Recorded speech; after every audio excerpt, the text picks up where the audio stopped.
Hello and welcome back to another Dare to Game video. Today we're playing Kingdom Come Deliverance 2 and we're doing another of our character armor guides. So if you haven't seen the series, what we do is we take named characters from the game and we find out exactly what they're wearing, so I can show you all the weapons, clothing, and armor pieces, and then we go through the stats just to see how good of a suit of armor it is.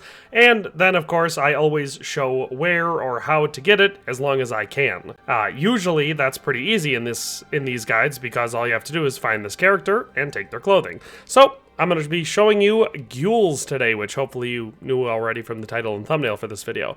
And where to get it is a little bit more complicated with this one, but not really too much. So it will be easy enough for me to show you at least one of the examples, and then I can show you on the map where it may be otherwise. But let's just dive on in and start off the guide. So starting us off with weapons, you can see that we have a pretty cool and possibly unique looking shield, and then a pretty standard weapon for him. So we start off with the heater shield, and it's this red variant with a black, I believe that's supposed to be an eagle on there, and it says, a shield made of wooden planks glued together and covered with thin rawhide. These shields are usually decorated with the coat of arms of a lord, noble, family, or city. This one has a defense of 225, durability of 42, weight of 9 pounds, and price of 196.7 groschen. Then we have a level 3 variant of the military sword, a good weapon that any average blacksmith can forge. It's not bad, but at the same time, it's not surprising. This one has a minimum strength of 1 and agility of 5 to use, has a stab damage of 78, slash damage of 82, and blunt damage of 12, a defense of 126, durability of 58, weight of 3.2 pounds, and a price of 127.8 groschen. Then he also is usually equipped with a torch, which of course is just an excellent utility. Moving on to his clothing, it's just 3 items. He has a green variant of the level 3 long porpant, a well-made long combat coat made by a real tailor, so it doesn't restrict movement like ordinary quilted gambesons. This one has a stab defense of 12, slash defense of 39, and blunt defense of 33. Then we get a level 3 red variant of the padded chausses, simple quilted leggings, not exactly the pinnacle of tailoring skill, can be used alone or as a softening underlayer beneath better armor. Has a stab defense of 31, slash defense of 43, and blunt defense of 34. Then we get a level 3 variant, dark blackish brown of the work boots, unobtrusive boots that protect the foot and strengthen the ankle, making them suitable for most jobs. They're not the most expensive, which is why they're worn by every hired hand or craftsman. They have a stab defense of 1, slash defense of 3, and blunt defense of 1. Taking a peek from the outside, you can see Henry from the front. I would say that this clothing on its own doesn't look that bad, the red and green combination being classic, and the items being definitely appropriate for the type of person that's wearing it, and overall looking good together. So there's the front view, there's our side view, and there is the rear view, of course, most of it being blocked by that cool, very unique shield. So that's the clothing. Let's add on our second layer, or the padding and mail layer. And so our second layer for Gules is just one item, the white level 3 variant of the broad battle coif. A quilted hood with a wide collar, protecting the neck and shoulders of the fighter. Stab defense of 24, slash defense of 34, and blunt defense of 31. So not a huge visual difference. Obviously, we've just added on a thick padded coif. So there's our view from the front, there's our view from the side, and there's our rear view for level 2. So that wasn't all that exciting, so let's do the exciting part and add the armor on top and see what it looks like. And so we have the 5 items that you see before you here, and we're just going to go down the line. So it starts with a level 3 variant of the Italian bassinet, a helmet with a fashionable Italian clap visor. It is a good middle ground between price and armor durability. Lately, this helmet has become very popular among mercenaries. It has a stab defense of 129, slash defense of 94, and blunt defense of 33. Then we have a level 3 variant of the Silesian Brigandine sleeves, the red ones of course, arm and forearm guards composed of leather parts with hardened lamellae and plate counters and pauldrons. We have a stab defense of 126, slash defense of 92, and blunt defense of 33. Then we get a level 3 variant of the noble Brigandine legs, these ones being the either really dark brown or I've been calling them black variant. A full leg protection of a newer type, formed by the combination of lameral and plate armor. While the thighs are protected by folded slats, the warrior's shins are encircled by well-forged metal plates. We have a stab defense of 123, slash defense of 89, and blunt defense of 32. Then we have a level 3 variant of the hourglass gauntlets, the most commonly used type of iron gloves, whose name refers to their typical hourglass-like shape. It protects not only the hand, but also part of the forearm of the fighter. These have a stab defense of 119, slash defense of 86, and blunt defense of 31. And lastly, we have a level 3 variant of the Milanese Brigandine, once again again, of course, the red variant. And it says, composite armor according to an Italian tradition. It is actually a fake plate cuirass sewn into cow leather. Its arched belly disperses blows better than ordinary lamellae.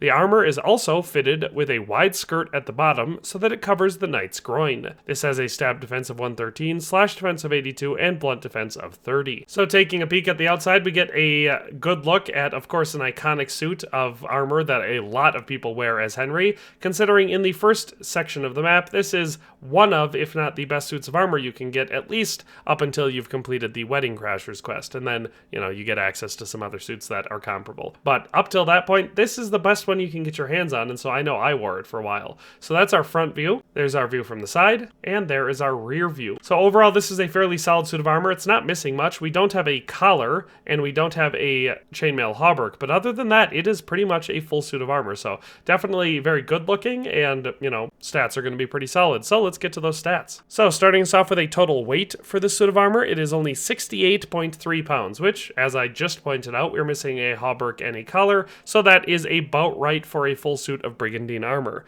Then for our value, including the weapons and armor, just like we did for the weight, we have a total of 12,561.2 groschen. So very middle of the road for a higher level mercenary or man-at-arms suit of armor.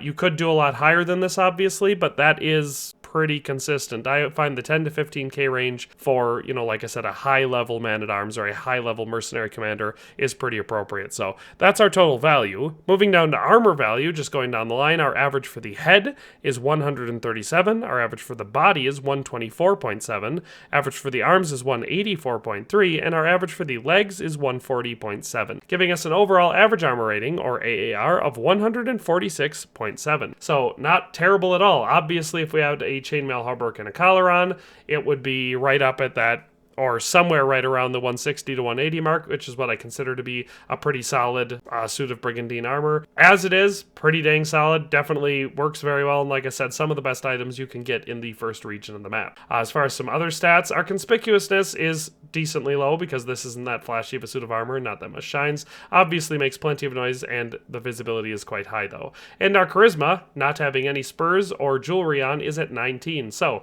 if you've got a good ring, a good necklace, and a good set of spurs, you can get your durability up into the high 20s easily with this suit of armor. So that is the Gules set. Or Gules, but I've been saying Gules. As far as how to get your hands on this one, like I said, it's slightly more complicated than usual. So I have never checked to see if he can be found at the bandit camp before you do the mission with Jan Samin from Samin to go and find the lost wagon. If you do that mission, I believe it is this enemy camp right here in Apollonia where you can actually find him and his band of bandits. Like I said, I don't know, because I've never checked before doing the mission, if you can find him here beforehand, but I would guess that you probably can't, considering, you know, that would screw up the mission. After that, he will become one of the men-at-arms at Samin. He'll be hired by Jan Samin to, you know, basically stand guard all the time. And then all you gotta do is head over here to Samin, and you can find him. And like most characters, that means there are multiple ways that you can get his suit of armor. So all you have to do is find him, and you'll be able to take the direct approach, if you want, and you could knock him out or kill him and take his armor, or you could take the approach and just steal it from his chest while he's sleeping, which is the most consistent and probably the best way to do it without getting caught. As far as where to find him, he's either standing guard by the front gate most of the time, either in front of the gate, where that guy is, or up on those ramparts there. Every once in a while, you'll find him back on these ramparts, but not very often. Sometimes you'll find him standing guard by this door where Guard Commander Tuma is, but if he's not in any of those spots, it's fairly certain that he's going to be guarding the inside of the castle through this door. And there he is. So that's a restricted area, so if he's in there, not a whole lot you can do, but that is where you can find him during the day. At night, however, which is how I would recommend doing it if you're trying to steal his suit of armor, it's fairly simple and straightforward, just as long as you can pick decently high-level locks.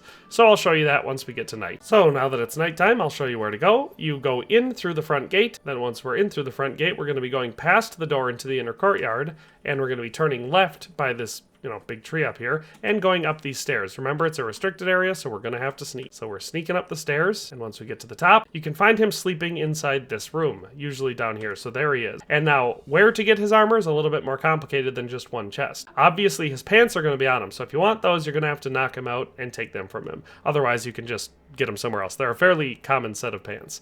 Other than that, this chest right next to him here, which has a hard lock, will contain some of his items, so we'll open that up. And inside you can find his level 3 military sword, his level 3 green long porpont, his level 3 black variant of the work boots, and that's all of his clothing and his weapon. Then from there, we can go into this corner, and there will be a very hard lock chest, and that will contain the rest of his items that, like I said, aren't on his person. So we'll just pick that lock. And inside you'll find his unique variant of the heater shield, his broad battle coif level 3, his Italian bassinet level 3, his Milanese Brigandine level 3, his level 3 Hourglass gauntlets, his level 3 Silesian Brigandine sleeves, and his level 3 Noble Brigandine legs. And interestingly enough, you can also grab a hauberk if you want. You'll be stealing it from one of the other characters in here, but then you'd also have a hauberk. So that is between those two chests where you can find it. So like I said, if you can pick those locks, you can get into those chests relatively easily. Otherwise, you can try pickpocketing him for some keys, which I believe he should have. Yes, he has a set of keys, which also might open that chest, and his torch will be on him, and then you could do that. Or like I said, during the day, you could just knock him out or kill him. He will respawn if you kill him. So that is the Gules armor set. I hope you enjoyed this video, found it useful if you were looking for this one or wanting to wear it. But that's all for today, and we'll see you next time. Thanks for watching another Dare to Game video. If you liked this video, please leave a like and a comment. If you haven't already, be sure to subscribe to the channel. If you like my content and would like to support this channel, consider becoming a member today for as little as $1.99 a month. It makes a huge difference. But in any case, thanks for watching and have a nice day. I'll see you next time.